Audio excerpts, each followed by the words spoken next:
Welcome to Second Chance Youth Ranch TV. I'm your host, Perry Black, and our special guest on this show, Charisse Dean with Family Council, and we're going to talk pregnancy crisis centers and special funding. We'll be right back.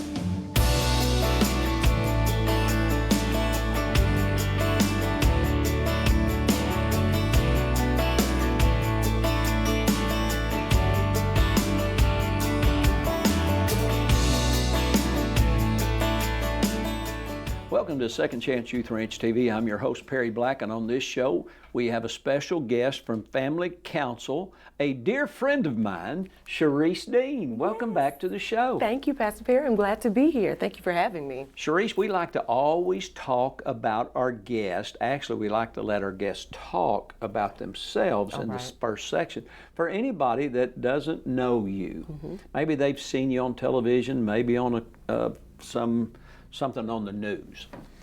You're with Family Council, and you're actually kind of coordinating, working with, collaborating with all the pregnancy crisis centers in the state. Is that kind of sort of what you do? Yes, that's part of what I do, actually, as executive director of our Future Foundation, but those two just kind of cross. Yeah. So with our Family Council, I am a government affairs liaison and projects coordinator, and that's part of what I've been working on this year. Now, at one point, didn't you serve on some committee at the Capitol for some politician or something? I did. Tell me about that. The governor appointed me to the State Board of Education. Governor Hutchinson? Governor Hutchinson, thank you. Yeah. Governor Hutchinson appointed me to the State Board of Education in 2015. July of 2015 is when I first. And how long did you do that? 7 years. Oh my. 7 years. I served as vice chair for a couple of years and as chair of the. Did you accomplish anything? It was a committee. We did, yeah. You don't see any statues of committees, but the government's full of committees. It is, yes, yeah. So you feel like you really legitimately accomplished something. Absolutely. I'm messing with you, of course. Absolutely, yes. Yeah. Actually, as a result of the work that we did during that time, the State Board of Education, the Department of Education now has a family and community engagement department, which they previously did not have. That was really part of my platform while I was there, is that recognizing the rights of parents, and that right to raise our children is a God-given right and responsibility, and it does not belong to anyone else. We had to have a committee to figure that out. Right. You know, one of my Perry phrases, and I didn't make it up, I just repeat it. If I hear something I like, I just own it for myself. There you go. I don't know why people find it so hard to understand that the Bible was written to explain to us how life is supposed to work. That's right. For our benefit. Yes. And in school and in education, the family involvement is really important. It is, absolutely. It's pivotal.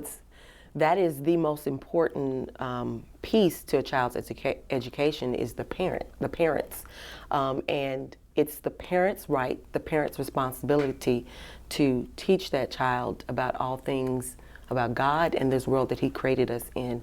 And it's their choice whether they choose to do that at home, homeschool, or whether they choose to partner with community members through public school or private school. Charter. There's so many different options, but when it comes down to it, it's the parents' responsibility and right. Wow, I never really thought anybody would come on the show and tell parents they need to parent their children. Right. Isn't it amazing though? But life really is that simple. It is. It's so basic. Scripture tells us in the book of Corinthians, don't be removed from the simplicity of the gospel through the subtlety of the devil. Sometimes through his own tactics, tries to confuse. And a lot of people are willing to let somebody else try to raise their kids, but God's plan is that mom and dad, yes, do you hear? Notice I said mom and dad, yes, have a responsibility given to them by God to raise their children, to train them up and nurture them in the ways of the Lord. Yes. And when we don't do that, the family doesn't work the way it was designed. No. And as a result of the family not working as it's designed, the society, the community doesn't, because the building block of every society, every community is the family unit. When we don't get that basic Yeah. block right, the foundation is off, and everything that we build on there is not stable. How'd you figure that out? It's the Word of God. It's real simple. How'd you get here today to the studio? I drove You did not. in a car. Yeah. I drove myself. You have a glove box? I do. Do you have gloves in it? Actually, no, I don't. I don't either. But do you have a manual to your car I in do. it? Yes. And if a light comes on your dashboard, could you look in that manual and say, I don't understand anything about this dashboard or this book, but there's a warning signal, and here it is, the picture, and it shows that signal, and it tells me what I'm supposed to do. Yes, absolutely. Well, here's the warning signal. God wrote a book Yes, called he the did. Bible, and the warning signs are everywhere. Everywhere. Red lights going off everywhere. Everywhere. So how'd you get involved at Family Council? Oh, that was a God thing, how I got involved. I actually started out at Agape Church. I was working there, administrative assistant at the college, actually. And long story short, I ended up at a pregnancy resource center banquet that day. And sitting there, listening to Pastor Vodi Bakum talk about how Jesus was the crisis pregnancy for Mary. Wow. She was a young, unmarried teenage girl pregnant Wow. with an unexpected pregnancy.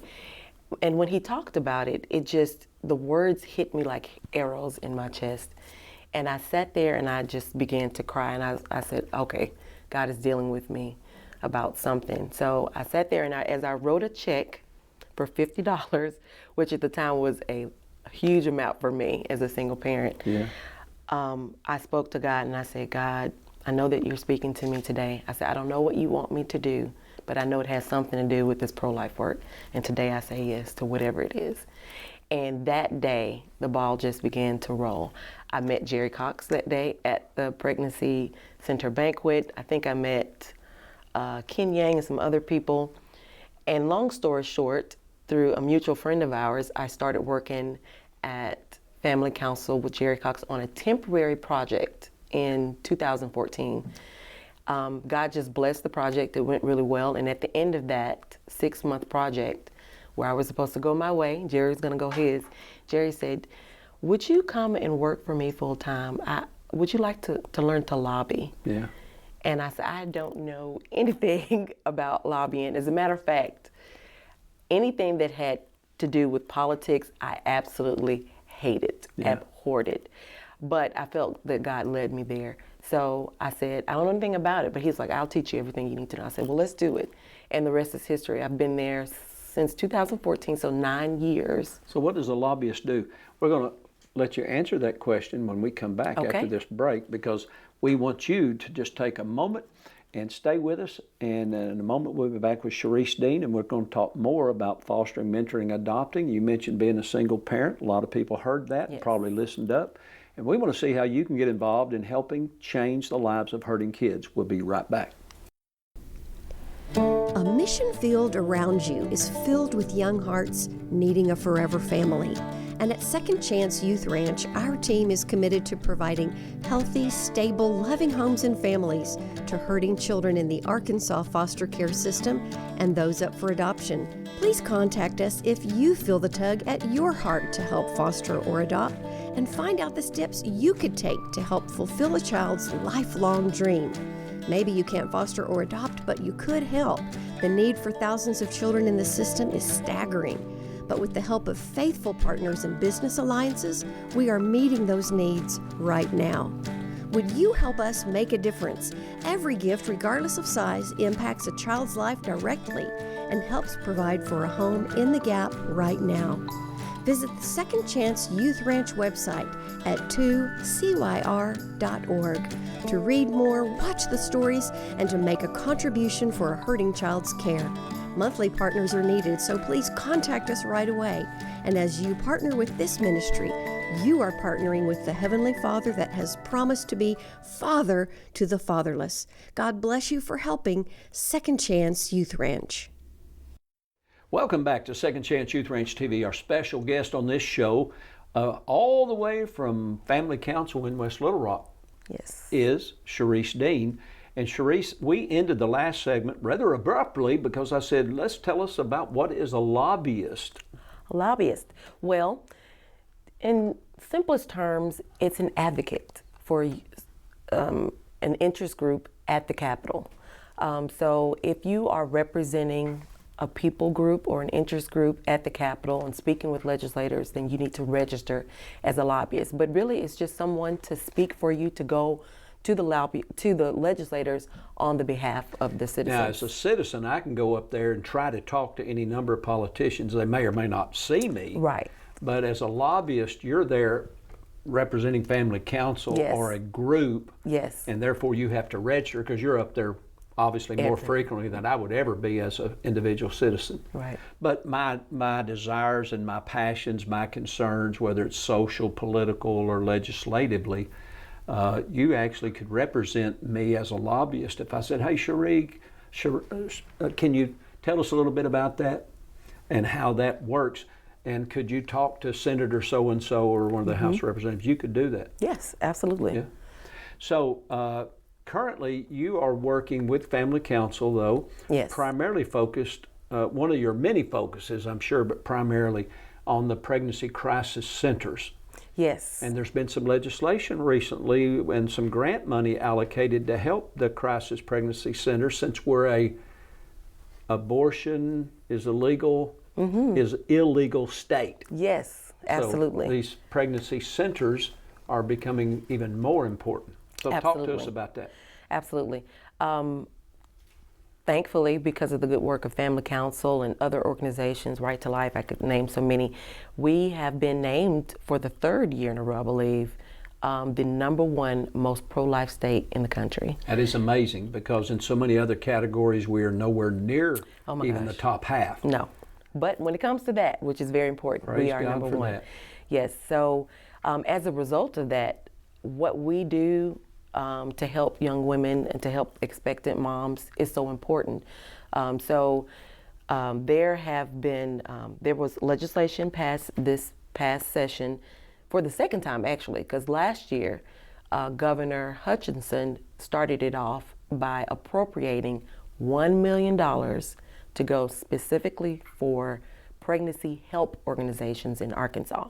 And so what that entails is, #1, crisis pregnancy centers. That makes up most of that group. It's about 45 pregnancy resource centers or crisis pregnancy centers in Arkansas. The rest of the about 60 organizations are adoption agencies, maternity homes, and social service agencies that provide material and other types of support to an expectant mom to help her keep her baby. So why do you care if a young lady has an abortion or has the baby? Why do you care? Why should anybody care? Well, because that's what we're called to do. We're called to be, we are called to be God's hands and feet here. And just even if you're not even a Christian, I think there's something that God placed in us as humans that are made in His image, that we preserve life, because life is the ultimate gift from God. And so even more so as believers and as Christians, we are called to protect those that can't speak for themselves.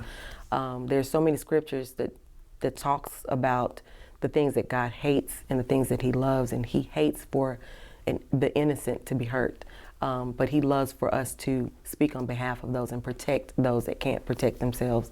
So any society, if it's going to be successful and ongoing, you have to protect the most vulnerable citizens. You have to protect your future, and our children are our future.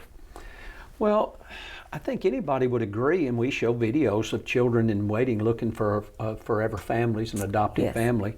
It just makes you tear up, just moves your heart, because we can see those faces and we can hear their voices, but a child in the womb doesn't have a voice. No. What person would be walking anywhere in a public arena and see a little 2-year-old that cried out help, that wouldn't feel compelled to help? Right.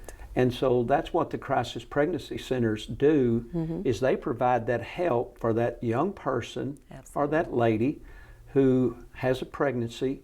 She doesn't know how she's going to provide, and come alongside her to help her and to show her with that sonogram that that's really a baby, Right. and that baby's really has a heartbeat. Yes. And that's so important. So what kind of resources do the pregnancy crisis centers need? Because they're all over our state. Yes. And probably right there where these viewers are at. There's one probably not far from them. Probably not. There's 60 in the state, as I said before. And to your point, it's coming along these women in a very critical time. Most of these young ladies are young. Some of them are teenagers, and sometimes it's their first pregnancy, and it's an unexpected pregnancy. So the first thing that they offer is a free pregnancy test. Someone is there with you when you take that pregnancy test. I had an opportunity to speak last week about the fear that comes on you when you take that pregnancy test and it's positive. And the What do I do now? yeah, what do I do now? And the thoughts that Satan sends to you. But these young women can be in a safe place and take that pregnancy test. They can have that sonogram, but they can have someone there that can calm those fears, and that can help them to think through and let them know what God's plan is for their life and for that baby's life. Yeah, but all you Christians, all y'all care about saving the baby. You don't want to help the young lady and the baby after the baby's born. Is that true? That's not true, because after we find out if you're pregnant or not, there's all kinds of material support. Everything that a mom needs for the pregnancy, and sometimes more than 2 to 3 years, sometimes some of them go up to 10 years, of everything you would need to raise that child. All the material support, everything you need for nursery, diapers, wipes, everything. Financial literacy, parenting courses, like what do I do as a parent? So there's so many things that they offer, not just during the pregnancy, but to help that woman afterward. Yeah, in January of 2023, Second Chance Youth Ranch, we opened up our home for pregnant teenage girls. Wonderful. And one of our girls just, depending on when this show is airing, in the month of about end of March, the very 1st of April, had her baby. Wonderful. And we're going to help her raise that baby until she's able to support herself and her baby or return to her family. And so Christians actually care. And so we want you to be involved. So why not contact us or Family Council and see how you can be involved. We'll be right back.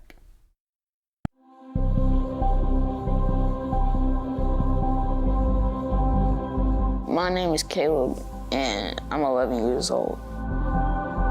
I usually like to relax. Sometimes I'll play some video games. One of my favorite games are Super Mario Odyssey, a Super Mario Party, and that's really all. School is pretty good. My favorite subject is probably math, and my least favorite subject, probably reading.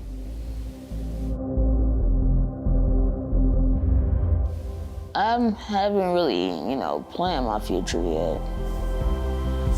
But if I had a job, it would probably be a firefighter. I mean, it sounds fun, plus you get to save people's lives, so I guess that's a win-win. If you could have a superpower, what would you want your superpower to be? I would want super speed. Like, sometimes I could save people's lives. I could run around the city, just explore. It would be really cool. If you were going to be stuck on a desert island, what is the one thing you would want to bring with you? Water. Purified water with me, because I can't drink salt water. And probably since I'm on a deserted island, there will probably be like fruit in the trees. So the only thing I would probably need is water. I would wish to make everything I want happen. I would want to be with my family. I would want to have a big house so I can have all my family members in there. And they can each have their own room.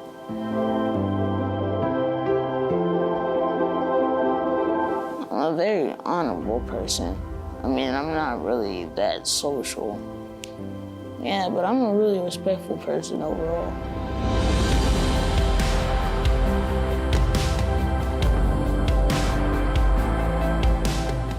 Welcome back to Second Chance Youth Ranch TV.